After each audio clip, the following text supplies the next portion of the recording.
Je me suis mis sur mon 31 pour te parler des meilleurs mangas et animés de l'année 2024. On va faire un petit bilan récapitulatif. On sait jamais si à Noël t'as eu un petit peu d'argent, tu sauras un petit peu dans quoi t'orienter. Mes petites recommandations en tout cas parmi les quelques nouveautés que j'ai lues. Niveau manga, je n'ai pas commencé énormément. Niveau animé non plus par rapport aux autres années. Mais bon, je vais pouvoir te dire un petit peu ce qui est sorti du lot par rapport à ce que j'ai lu personnellement. Je vais commencer avec des séries qui avaient commencé l'année dernière mais qui se sont terminées en début d'année 2024. Donc Frieren qui était vraiment incroyable, Les Carnets de l'Apothicaire également, et Shangri-La Frontière, je suis pas sûr de l'avoir cité, mais en tout cas la fin de la saison 1 se termine sur un duel avec un boss qui était vraiment incroyable, et que je voulais au moins citer pour ça. Ensuite, il ne montera pas sur le podium, mais je vais mettre Dan Da Dan. Alors je sais que ça va peut-être faire débat, mais pour moi c'est un anime qui est vraiment très beau, mais la romance est mignonne, mais sans plus, les scènes d'action sont voilà, plutôt pas mal, c'est correct, mais c'est pas un truc de fou non plus, et c'est déjà ce que j'avais ressenti en lisant le manga. Je me suis dit peut-être qu'en voyant l'animé, ça va changer mon avis. Bon, ça l'a un petit peu amélioré, mais pour moi, c'est pas un truc de fou, et ça mérite pas autant la popularité qu'il a eu. Même si c'est un très bon animé, c'est un animé popcorn, un animé AAA, mais pour moi, il n'y a pas vraiment de propos derrière, il n'y a pas vraiment de message. Et c'est pour ça que je le mets pas sur le top 3, mais il est quand même assez haut dans les positions. Par contre, pour mon top 3, je vais parler de Wakfu la saison 4, et c'est un peu similaire à Dan Da Dan, il y a aussi de l'action, il y a aussi de la romance, il y a aussi des scènes touchantes, mais là, ça m'a vraiment beaucoup plus marqué. Bon, déjà, j'aime beaucoup le style graphique à la Wakfu, et puis ça fait toujours plaisir de voir toute une équipe continuer et évoluer. Il y a la famille des Yop, il y a Yugo et Amalia qui continuent à se rapprocher, Yugo qui devient de plus en plus stylé. Son petit défaut, ce serait peut-être le méchant qui n'est pas aussi charismatique qu'un Nox ou qu'un Kill Bill par exemple, qui va pas poser autant de questions philosophiques, des choses comme ça. Mais quand même, j'ai trouvé ça vraiment intéressant, vraiment touchant, la scène avec Armand, Amalia qui prend ses responsabilités, et c'est pour ça que je le recommande en tant que top 3. Ensuite, on va avoir l'incroyable Oshinoko, la saison 2.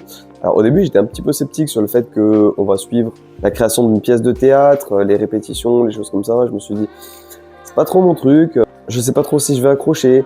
Mais bon, dans la façon dont ça a été mis en scène, Aqua, il a une incroyable évolution par rapport à ses sentiments.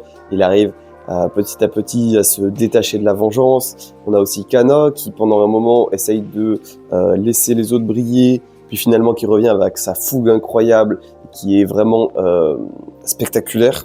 Et on a vraiment cette fin de saison qui va relancer l'intrigue par rapport à l'ancienne vie de Aqua, donc quand il était docteur. Et Ruby, c'est le dernier épisode de la saison qui va prendre plus d'importance. C'est quelque chose que j'ai vraiment pas vu venir. J'essaie de pas trop spoiler pour si jamais tu l'as pas vu, cette saison 2, ce que je t'encourage vraiment à voir d'ailleurs. Et voilà, ça augure vraiment du bon pour cette saison 3, et puis ça donne vraiment envie de voir la suite. Donc pour moi, ce sera mon top 2 de l'année 2024 en animé. Et enfin, pour mon top 1, qu'est-ce que je pouvais mettre d'autre que Arcane? Alors ok, c'est pas un animé japonais, mais c'est une série animée qui est vraiment incroyable.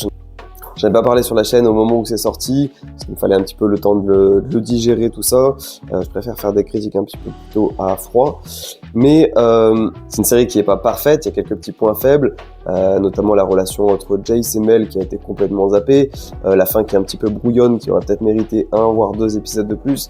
Mais dans l'ensemble, c'est une série qui est vraiment incroyable. Quand on voit le retour de Jinx et Vi, qui se retrouvent, quand on voit aussi la déchéance de Vi pendant un certain temps, Caitlyn qui prend de plus en plus de responsabilités, qui s'éloigne de Vi pour ensuite la retrouver, Victor qui devient de plus en plus puissant. J'essaie de rester flou si jamais tu l'as pas vu, mais je pense que 9 personnes sur 10 qui regardent cette vidéo l'auront vu, mais tu comprendras facilement pourquoi je le mets directement dans mon top 1 de l'année 2024. Ensuite, on va passer sur la partie manga, donc les nouveautés que j'ai lues en 2024. Je vais t'afficher l'image des mangas que j'ai lus. J'ai pas commencé énormément de nouveautés cette année. J'ai commencé et terminé pas mal de séries qui étaient déjà en cours, voire terminées, qui n'étaient pas sorties en 2024. Et du coup, je vais commencer avec mon top 3 qui est Knitting Life. Donc Knitting Life de Tetsuya Tsutsui, dont j'ai lu pas mal de ses œuvres pendant cette année, donc Poison City, Prophecy, on regardera peut-être un petit peu après dans la vidéo. Donc c'est le dernier tome de Tetsuya Tsutsui, c'est un mangaka qui a l'habitude de faire des mangas courts, donc celui-ci il se terminera en 2 tomes dans pas longtemps, là en début d'année. Et donc ça raconte l'histoire d'un homme qui s'est auto-confiné jusqu'à la fin de sa vie. mais qui va être quand même dérangé un petit peu par sa voisine qui est streameuse et par une personne aussi qui essaye de s'infiltrer chez elle, qui ne voit pas directement, mais qui essaye de forcer sa serrure, qui essaye de mettre des caméras chez lui. On ne sait pas qui, on ne sait pas pourquoi, mais voilà, ça rajoute quelque chose d'assez intriguant.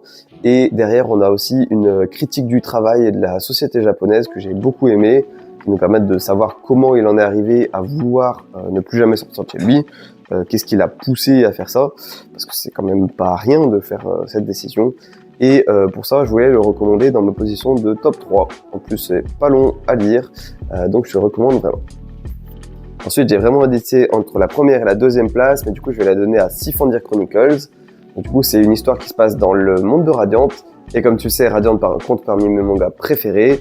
Donc, du coup, là, c'est un spin-off sur un autre personnage, parce que donc l'auteur a voulu faire en collaboration avec c'est Nao Kuren. Il a voulu faire une histoire alternative, l'histoire de Seth, pour pouvoir explorer un petit peu le monde. On se retrouve avec Akil, donc c'est un boisé, un personnage qui s'est retrouvé coincé dans la forêt de Kait et qui va ressortir des dizaines ou des centaines d'années après qu'il y soit rentré, et donc il va essayer de rechercher sa famille, il va pas la trouver, et ce qu'il veut c'est mettre en sécurité sa petite sœur, et pour ça il va intégrer l'école des chevaliers sorciers, mais à la base lui il veut pas se battre, il se retrouve forcé, c'est qu'il a une infection qu'il considère dangereuse, et c'est pour ça qu'il veut éviter d'avoir des personnes qui soient proches de lui au moment où elle s'active.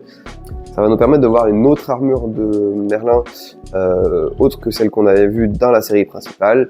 On a des nouveaux personnages, notamment un prof qui est sympa, des histoires avec les œufs de dragon qui donnent envie de lire la suite. Donc c'est pour ça que je te le recommande en deuxième position.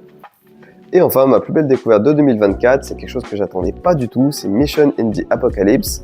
Et en fait, ça va être un univers qui est vraiment post-apocalyptique, qui est un peu dépressif, déprimant, dans un monde avec des robots, des androïdes, des choses comme ça. On ne sait pas exactement ce qui s'est passé et on va essayer de le comprendre petit à petit au fur et à mesure des chapitres. Il y a déjà 2 tomes qui sont sortis. Je t'ai fait une petite vidéo, mes premières impressions en 1 minute, tome 1, pour Mission in the Apocalypse et également pour Sifendir Chronicles. Knitting Live, j'en ai parlé dans un bilan de manga. D'ailleurs, si les vidéos s'intéressent, tu pourras aller les voir par la suite, liker et t'abonner si la vidéo te plaît. Mais pour revenir à Mission in the Apocalypse, je suis tombé dessus par hasard en librairie en fait. On a une couverture qui est vraiment sympa au toucher et qui est pas en noir et blanc, qui est pas en couleur, mais qui est un petit peu entre les deux. Et on a des décors qui sont vraiment très travaillés. Et c'est la nouveauté que je te recommande le plus de 2024. Je voulais également te parler des mangas que j'ai lus pendant 2024 mais qui sont pas sortis en 2024. Donc déjà, je te parle rapidement des Liens du sang. Alors, c'est pas qu'il est en 5e position parce que c'est celui que j'ai le moins aimé, mais j'ai lu que 5 tomes. Pour l'instant, l'histoire a un peu avancé, mais pas tant que ça. Je préférerais te donner un avis une fois que j'en aurai lu beaucoup plus. Là, logiquement, d'ici mars ou avril, je devrais avoir terminé la série, donc je pourrais t'en parler beaucoup plus précisément. Mais voilà, Les Liens du sang de Shuzo Oshimi, que j'avais commencé avec Dans l'intimité de Marie et qui est vraiment incroyable. Toutes les vidéos que j'ai vues qui en parlaient sont vraiment unanimes à ce niveau-là, donc c'est quelque chose que je te recommande. Ça se lit très rapidement et ça décrit vraiment l'enfance perturbée d'un enfant qui se rend compte progressivement que sa mère est un peu trop toxique et qu'elle ne devrait pas se comporter comme ça. Et je t'en parlerai un peu plus dans quelques temps. Ensuite, il va y avoir Prophétie également de Tetsuya Tsutsui, dont j'ai parlé un petit peu avant. Ça va être l'histoire de Paperboy, donc c'est un homme qui a un papier journal sur la tête, qui fait des vidéos pour dire que le lendemain il va faire quelque chose pour se venger de la société en général, et tu vas découvrir en fait que c'est bien plus que ça. Il va y avoir un petit peu une enquête, tu vas être un petit peu à la fois dans l'équipe des policiers qui va essayer de le trouver et à la fois dans l'équipe de Paperboy, etc. Je vais essayer de rester un petit peu fou pour pas trop te spoiler parce que c'est en 3 tomes. Et tu vas comprendre vraiment les motivations des personnes impliquées. Et c'est quelque chose de très humain. Un mastermind un petit peu à la Light Yagami, moi j'aime beaucoup ça. Et c'est quelque chose que je te recommande, que j'ai encore préféré à Noise et Poison City. Ensuite, je vais encore une fois te parler des carnets de l'apothicaire. Bon, c'est quelque chose que maintenant tu dois en avoir l'habitude.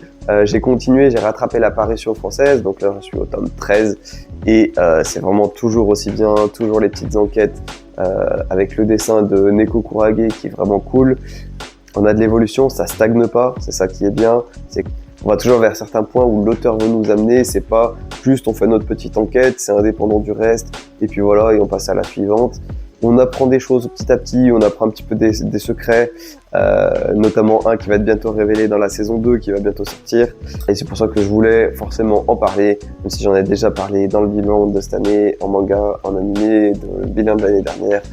Voilà, je rabâche un petit peu, mais c'est trop bien. Grosse surprise par contre, le bateau de Thésée, ça je m'y attendais pas du tout, j'ai acheté l'intégrale. C'est aussi une enquête où tu as donc le personnage principal qui va remonter un petit peu le temps, mais qui connaît les événements à l'avance et qui va changer le passé.